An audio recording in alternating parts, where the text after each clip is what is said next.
Okonomiyaki, I just hit puberty. We've got another bus driver cookbook redemption. This time, he requested that we cook something from Japanese soul cooking.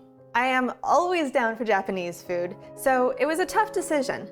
But one recipe that I absolutely love and I am always willing to make is okonomiyaki.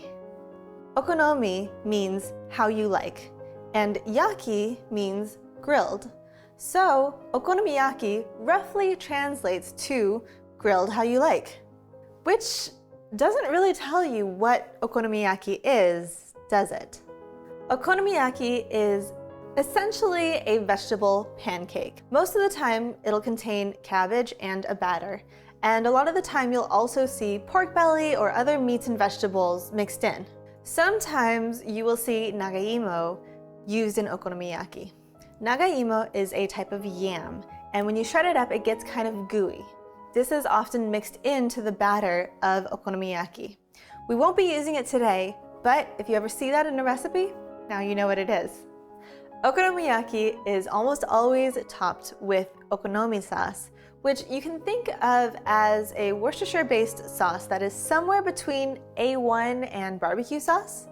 Then it's drizzled with Kewpie mayo, which is awesome, and sprinkled with aonori, which are dried seaweed flakes, and katsuobushi, which are the bonito flakes that we used in the dashi. You'll also often see it served with benishoga, which are the red pickled ginger strips. Now that we know what okonomiyaki is, let's cook. We will start by making the batter. 2 cups of all-purpose flour will go in a bowl. Then add a cup of liquid. You could use water, but we will be using that dashi that Shrimpy made for us instead. A teaspoon of salt, and then a teaspoon of baking powder, which will give our pancakes fluffiness. Add a couple teaspoons of sugar just to balance out all the flavors, and then mix all of that together. And then the main ingredient. It's time for our cabbage. We're gonna take a head of cabbage. You're looking to end up with about a pound or 10 cups total. And we're gonna core it and then slice it up really, really thinly. Once all of your cabbage is sliced, put that into the bowl with the batter you made. Mix that in really, really well, about 30 seconds or so, until all of the cabbage is coated in batter. I tried to do this with a wooden spoon, but the batter, since we haven't added the eggs or anything yet, is really, really thick. So it's just like flop, flop. So I finally discarded the spoon, got my hands in there, and really got it mixing almost like you're kneading dough or something. But that was what actually worked to get all of that batter all over the cabbage, so you kind of really have just a cohesive batter now. Don't be afraid to get a little dirty. Now we're going to add in 4 eggs. This will be the thing that binds it all together, but also gives us a little bit looser of a batter. You want to mix this another 15 seconds or so, just until it's all barely just combined. The spoon did work for this portion of the mixing. Preheat a cast iron or nonstick pan, we went with nonstick, over medium-low heat for about 5 minutes or so. You want it to get really nice and warm before you start cooking your pancakes. Then add in about a tablespoon of sesame oil and tip your pan around a little bit to make sure that your oil coats the entire pan. The recipe says to cook your okonomiyaki on medium-low, but I found that cooking them on medium got a little better of a brown. They didn't really color at all on medium-low. So we're choosing to cook it at a little bit higher of a temperature than what the recipe instructs. This recipe makes 4 okonomiyaki, so put about a quarter of the batter into your hot pan.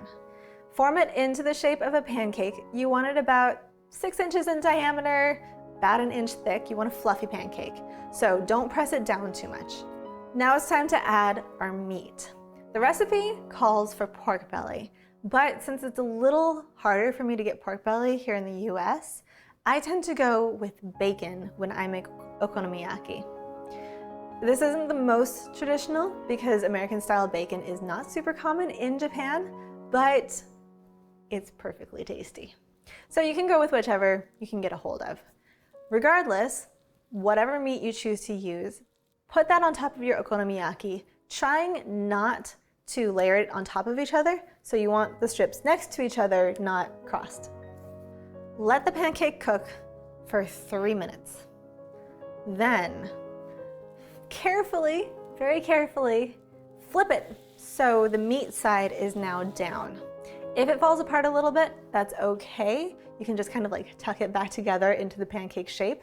With the meat side down, cook it for another 5 minutes. You're gonna start to smell the sesame oil, you'll start to smell the bacon cooking if you use bacon. After 5 minutes, flip it one more time and let it cook for another 2 minutes. And then your okonomiyaki is done. Transfer that to a plate and repeat with the other 3 okonomiyaki. And then it's time for sauces. Drizzle with the okonomi sauce. Drizzle with the Kewpie mayo. Sprinkle some aonori on top of it. Make sure to get the whole pancake. And sprinkle some bonito flakes on top of that. And keep an eye because they should be dancing on top of your okonomiyaki. If you have beni shoga, you can put that on top as well. We didn't happen to have any beni shoga, but we do have gari, which is the sushi ginger. So we just kind of sliced up some gari and put that on top of our okonomiyaki, and it worked just as well. And it's time to eat. Are you ready to take a bite of this okonomiyaki pancake? That works, I guess. Took you like 15 minutes to figure that out. It took a while. It's okonomiyaki. While you're cutting it, I want to tell them that we decided to plate this like a pizza, like what you would get at a... He's like, it looks like a pizza. I mean, people do call this the Japanese pizza. So good. So, describe taste while you're eating. Delicious. Yes. Mayo's okay, creamy. I love okonomiyaki toppings Yeah. so much that I will just put this over cucumbers and rice. That's true. And call that dinner and be very and happy it will about work. it. And what are the seriously, toppings? What's in the The topping? Kewpie mayo, which I'm a mayonnaise person. I'm sorry. Yeah. I like mayonnaise. The okonomi sauce, which is kind of barbecue sauce-ish. Yeah. A little tangy. Kind of, sort of, yeah. A little tangy.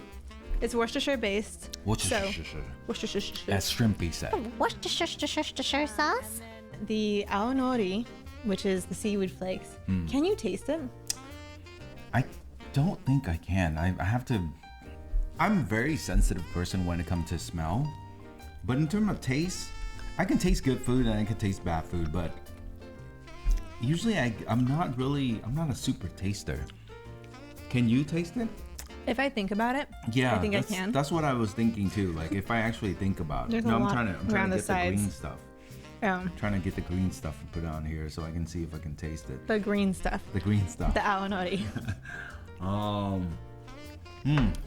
And then you've also got the bonito flakes, which I will seriously just put that over rice and cucumbers, sliced cucumbers. And I have absolutely eaten that as dinner a number of times, and it's just an easy, cheap, tasty dinner. You did a good job with this because Thank you. this recipe makes like 4. Mm-hmm. And we were in the process of trying different version of it. First version I had wasn't browned enough. Wasn't brown enough. It was just very barely browned. Yeah. So and I don't even, like, I'm pretty sure it cooked through, but it was very lightly cooked. It was very thick. Yes. Second version I made was also still thick, but I turned up the heat, and so it got this nice brown on it. Yes. And we decided we liked that more. Yes. So those were the ones that we made yesterday when we filmed the whole prep. Yeah. And then I put the rest of the batter in the fridge overnight. So just so you know, you can do that. It worked just fine. And cooked the other 2 today. Yes. These I spread out a little bit more. Yeah. So they ended up bigger, Yes. but also thinner, which I like better. Right. Yes, I do like But it. I don't think they're too thin. I think they're still about the size that the cookbook said to do, because it said 1 inch. And I have a feeling I probably did 1.25 inches, maybe even 1.5 inches yesterday. Like it was a thick inch. It was thick. A thick inch. That was So these were bigger but thinner, but still cooked same amount of time, higher heat. So they get cooked more. I really like it. I like the char flavor of it. I feel like It's really good. we iterated and came up with our ideal Yeah. okonomiyaki. Yeah. The thing with this one is very, the dough, and even now is kind of bready. It's kind of chewy. It has that QQ. And we've been to Japan a few times, maybe a couple of times, few times. 3, okay, a few times. I lost count. I can't count that high, please. But we've been there a few times, and every time we've been there, we went to Osaka, and we had, is it Osaka or is it Osaka? But I always said Osaka, but I don't I actually think it's know. Osaka. That But sounds more Japanese. yeah. But they have their own version. Different region have different region. This Tokyo is- have different region. Osaka style. Yeah, but the one that we had We've was, had monjayaki. There's a street in Tokyo called Monja Street, and they have a bunch of monjayaki and okonomiyaki restaurants there. So our friend Keizo, the creator or bringer of the ramen burger to the Yes. US, we've met up with him a few times when he was living in Tokyo, and he took us to a monjayaki restaurant. And monjayaki is similar to okonomiyaki, but it has a thinner batter. Oh, okay, yeah. And I think, I don't remember exactly, but I'm pretty sure there were also other toppings. I see. So it was a little bit different. Right. But same idea. I'm happy with this. Yeah, I like it. It's a bit heavy, but it's a hearty good. It's a hearty meal. I think yesterday we had maybe a little too much, and afterward we're just like, oh my god, Like I really, need a nap. one of these is good for 2 people. Yeah. I mean, we're also kind of light eaters compared to most Americans, I feel like. Speak for yourself, Allison. Speak for yourself. Your boy is a heavy eater. You were the one complaining about it being too much food. I was not the one complaining. I said I was still hungry. Heavy eater. As always, a huge thank you to our Patreon supporter. And if you want to be on this list of names as well, you can go to patreon.com/sushiday. If you're not yet subscribed to our channel, hit that sub button and turn notifications on to come back and see more of our recipes, and like this video because every little like is greatly appreciated.